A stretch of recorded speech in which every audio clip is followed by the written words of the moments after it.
So life is suffering. Change your attitude towards suffering. The more you limit yourself, the more you keep yourself impervious to distraction. Not that I've done that. And you gotta just embrace how simple things are sometimes. I liken this to when I was really committing to learning the dipping fountain pen, and I committed to my first Inktober, and I made a full-on ghost story every single day, illustrated, and my eyes wouldn't stay open because sometimes I'd be getting it started at 2 a.m. making sure that by the time I went to bed I had a picture illustrated and I had a tiny ghost story written, and I got some of my best ideas, and that was brutal. The sounds of birds in the morning. Boy, I'll say it again. You don't want to get up sometimes, but you just see what's waiting for you, and then you're just glad you did. I can't get enough of this tree today. This eucalyptus tree. Again, a tree is an organism that moves so slow you can't even tell. I just always think about that. I mean, they are so alive, and I'm still wondering if the owls are here yet. I think I've definitely heard them recently, but there's nothing quite as miraculous as being in the moment of extreme suffering and recognizing that that's what's happening and that that's all it is. The lessons I keep finding is that the more I see where a direction needs to head, and the more I'm willing to suffer for it, the better the product, the better the outcome, the better the reward. Life is suffering. You might as well change your attitude towards suffering. I don't know why that is, but it never ends. Yesterday can't happen again. I mean, that is technically true anyway, but I didn't get much sunlight out, which is very intense when you're holed up inside and you're making art and writing stories, and you got to be really careful. So it's the morning and I'm right in the middle of editing this new video, which is my third Chateau d'If video, but I wanted to get this, I wanted to make sure I get this done, and before 8 a.m. too, very important. I think that's just the best light. Once it's 8 a.m., everything's sad and bright and cheery and happy. But this is where inspiration is in the air. So it's great to see you. I'm so glad I got out. And yeah, it's gonna be a nice day already. I can feel it.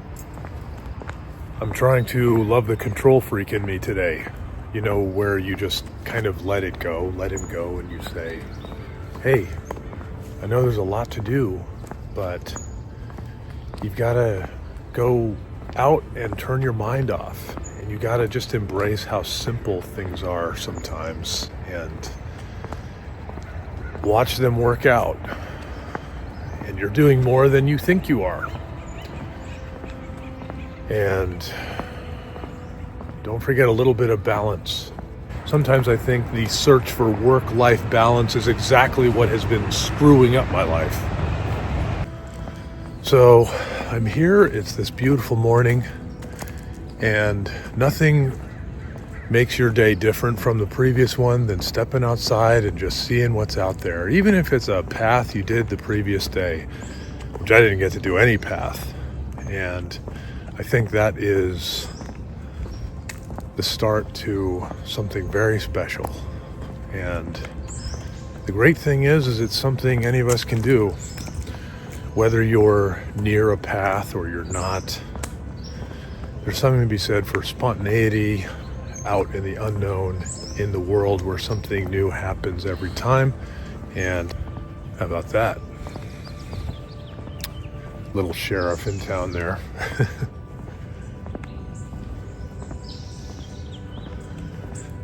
So yeah, I'm learning to love my control freak today.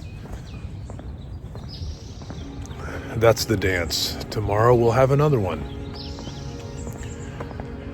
But certainly a lot of balls in the air, playing with book ideas, another large painting getting started soon. I really loved making that yew tree, and I hated making it. And I missed the whole experience. And I've got my sights set on an oak tree that I've been looking to conquer. We'll see what kind of artist I am after that tree. You know, I feel like after that yew tree, I was a different artist. And really all because I decided I wanted to do one bigger in the event that maybe I make a February show. And then I thought, well, it would be good to have a large piece. So then I decided to make a painting that was 5 times as big as all my others, which for me is like 20 by 30. And this is the hallowed great eucalyptus tree here. Look at that.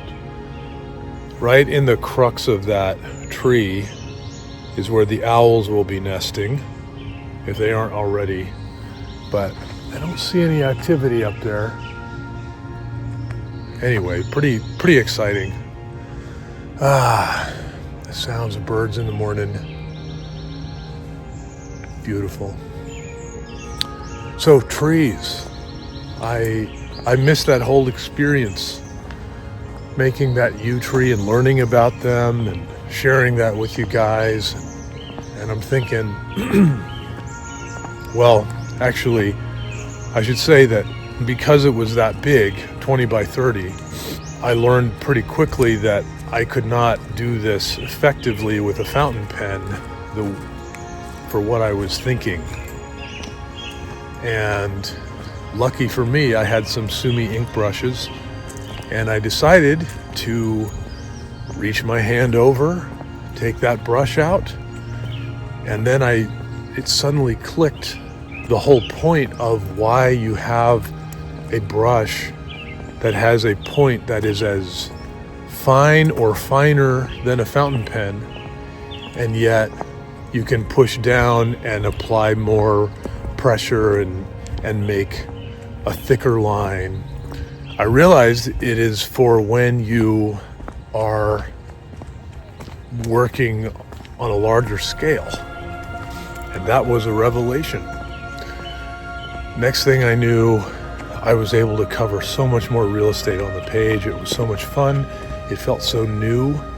And I have to say that I was kind of wondering why I hadn't embarked on that sooner, I guess.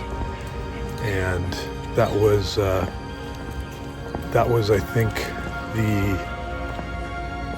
that was the beginning of some very haunting possibilities. I say haunting because it's just, I keep thinking about what else I can do. I want to just get back there. I think something interesting, something strange is happening to me, which I think is the larger crux of this vlogging challenge. It's indicative of what happens to me every year with February, and also zooming out what has happened to me since Ghost in the Gaslight. And all of that is enforced activity creates new consciousness. Or I should say, enforced activity brought on by imposed deadlines brings higher consciousness in a given practice.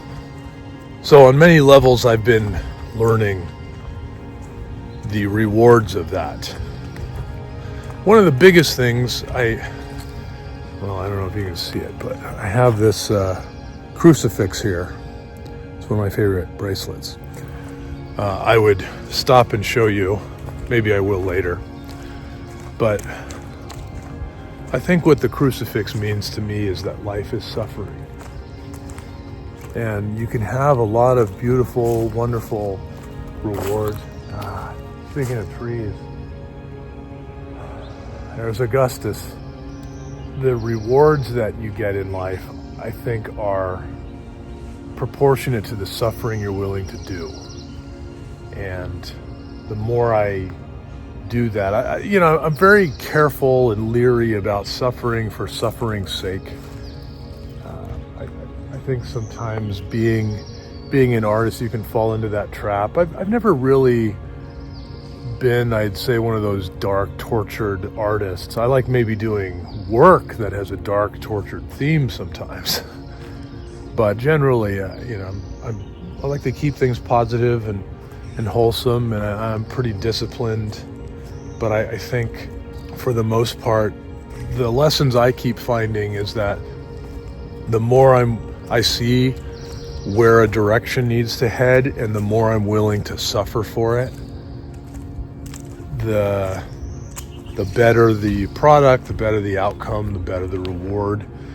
The tricky thing is sometimes I find the art or a creation, a story, a process maybe gets a little easier, and sometimes I don't allow it to just be that. I have to make it hard again. So maybe there's sometimes a little bit of addiction that I feel, junkie-ism. But for the most part, focus and consistency and determination seem to reward a lot. And there is certainly suffering in there. Sometimes it's a deadline that's way too stressful. Another times it's a day that you just don't want to do it. But, there is that feeling of, whoa, is this ready? I think this is ready to post. Oh my goodness. And then you do it, and you feel fantastic. You feel like you weathered it. And you look back and you see all those moments making it where you were just making it harder than it is. I don't know why that is, but it never ends. It is thrilling to have a mission. Every man at least learns he needs a mission. I think in a different way women do, but I'm not going to pretend I know what that is. And as I'm making this Chateau d'If logo, and I just keep thinking of that prison, I keep thinking of the Count of Monte Cristo, the story that this inspired this in many ways. And I just think of a lot of those prison stories where someone is being held in some place against their will, maybe POW stories,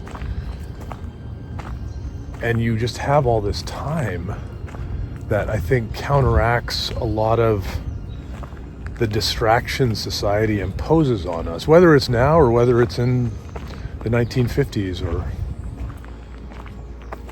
but you're in this place suddenly where all you can do is focus on one or two things. And the immense wisdom and power in that is just somehow in those stories all the time. And I think that there is just something to be said for limitations and how you fly later based on that. The more you limit yourself, the more you keep yourself impervious to distraction. Not that I've done that. The higher you can soar, and that's a beautiful thing. Very inspiring. So I guess what I'm trying to do in a certain way is whenever I'm making, whether it's editing a little film or making a painting, writing a story, I'm trying to focus on that part of me that is suffering and trying to talk myself through it. There's some suffering that you can't talk yourself through and you just gotta go. But then there's other stuff where you can kind of dig and find who you are in there that's suffering. Why is this so bad? Why is this so hard? And I do find that if I'm talking myself through it, 9 times out of 10, there's something that becomes novel again. Because I think sometimes the suffering is the grind. It's like the monotony. The other times the suffering is the fear of like something that's maybe next level or new. And you just don't want to do it unless someone is there to tell you everything's going to be fine and easy. I think as you just make it routine to do something, you can really chip away at the layers, and you can decomplicate the suffering. I think that's the other thing, is how do you do that? It's the complication. But coming at something repeatedly will really peel the layers off. Anyway, today is a little bit of a shorter walk, and I just wanted to kind of muse on that. I think that suffering is such an important part of life. It's an important part of work. It's an important part of art. And without that, you're not living. So life is suffering. You might as well change your attitude towards suffering. If you can just get 1% better at recognizing it in the moment, asking yourself what it is, or talking to that suffering. And if that can be improved just 1% more, I'm just picking that number as an easy thing because suffering it's a bitch. There's nothing quite as miraculous as being in the moment of extreme suffering and recognizing that that's what's happening and that that's all it is. I've had that happen to me a few times, and it has been a feeling that nothing's going to be the same again, because it's like the feeling of conquering. It's like the clouds opening up and the sun is shining. And this can happen in a moment of terrible trauma, as that's happened for me. It can be in everyday battle. Turn over a new leaf right there, and you realize that you can do this. So it is worthwhile to take inventory of your life and what is hard, what is painful to do. And if you look at what's on the other side of that, what is the reward of that? And like all the great ones say, focus on that, go after it. And then maybe as a subheading, you just make it a point to focus on what's hard. Why is that hard? And just kind of knuckle down on that. I think that is a worthy focus for you to have. I liken this to when I was really committing to learning the dipping fountain pen, and I committed to my first Inktober, and I made a full-on ghost story every single day, illustrated, and my eyes wouldn't stay open because sometimes I'd be getting it started at 2 a.m. But making sure that by the time I went to bed, I had a picture illustrated and I had a tiny ghost story written. And I got some of my best ideas, and that was brutal. I just kept seeing that story being made. I kept seeing that picture being posted. I kept seeing the feeling I felt when I was going to bed having accomplished that. And in that way, the suffering wasn't as big a problem, but then maintaining it throughout the year was very tough. I couldn't do it every day, but I would just kind of crash, and I would just stop thinking about the things I wanted. I would stop thinking about that focus. I'd stop working that muscle because the suffering just took hold of me. And I think that the more I accomplish, the more I feel like it's because there's these moments where I look at the suffering, and then I'm able to, I think, turn my attitude around. So life is suffering. Change your attitude towards suffering. I can't get enough of this tree today. This eucalyptus tree. Again, a tree is an organism that moves so slow you can't even tell. I just always think about that. I mean, they are so alive, and I'm still wondering if the owls are here yet. I think I've definitely heard them recently, but I don't know if they've, I don't know, maybe they're still mating. Maybe it's still part of the season of mating. But yeah, they're coming. Another amazing time of year.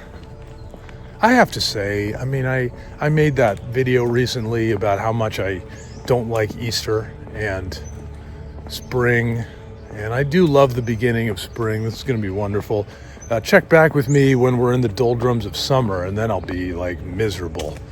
Though I think the trick with summer, and maybe this relates to the bigger thing, why am I suffering through summer?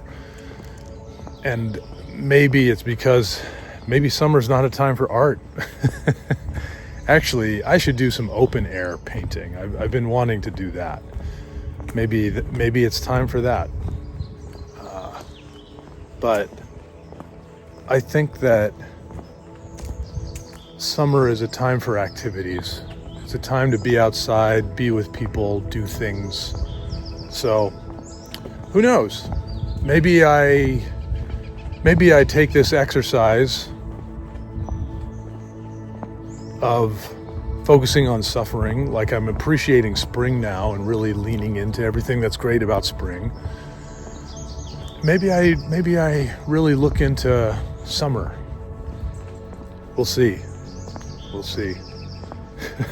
Dear God, I'm scared. What did I just agree to here?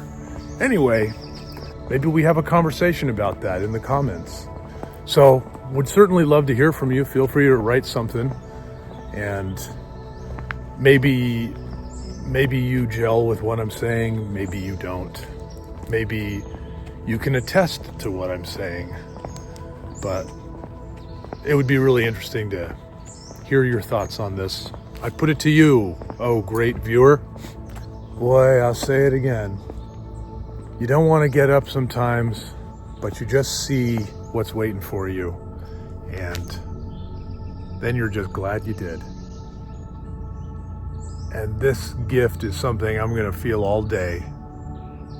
I'll be holed up in that studio, you know, or you might be in your studio or whatever job or obligations you have, and you give yourself a gift like this and it just stays with you. These birds, I'm going to hear them all day. Totally worth it. So thanks for watching today's video. I'd love to hear your thoughts. Leave me a comment. Don't forget to subscribe to the channel so you don't miss any videos. Of course, things are a bit different now. Even if you're subscribed, you won't always see me. But if you ever check in here and there, it'll just wake things up. It'll wake up the algorithm and they'll send you more from me. So just make sure you check from time to time. What a morning. Anyway, thanks for taking this walk with me. And if you'd like to check out some of my ghost stories, you can always check out the Substack. Link is in the description. I'm also at ghostinthegaslight.com, so check out the website. There's also Facebook, Instagram. Anyways, take care, you beautiful haunted romantics. And I got more videos like this. You can check this one out for starters.